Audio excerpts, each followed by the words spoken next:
Isa na namang miyembro ng rebeldeng grupo, partikular na ng Underground Mass Organization, ang kusang nagbalik loob sa pamahalaan sa Samar.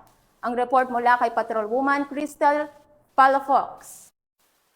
Tuluyan ng winakasan ang pakikibaka at kusang nagbalik loob sa pamahalaan ang isang miyembro ng Underground Mass Organization sa Barangay Maduroto, Matuguinaw, Samar. Ang pagbabalik loob ay resulta ng matagumpay na pagsisikap at pakikipagnegosasyon ng mga tauhan ng Matuguinaw Municipal Police Station. Samantala, nakatanggap naman ang nagbalik loob ng agarang tulong pinansyal mula sa mga kapulisan. Ang nasabing surrendery ay nasa kustodiya na ng Matuguinaw Municipal Police Station para sa kaukulang dokumentasyon at facilitation ng kanyang posibleng enrollment sa programa ng ating gobyerno na Enhanced Comprehensive Local Integration Program o ECLIP. Ang pagbabalik loob ng dating miyembro ng OGMO ay nagpapakita ng ating gobyerno ay seryoso ng wakasan ang insurhensya at terorismo sa bansa upang makamit ang isang bayan na ligtas, payapa at maunlad tungo sa minimithi natin na bagong Pilipinas.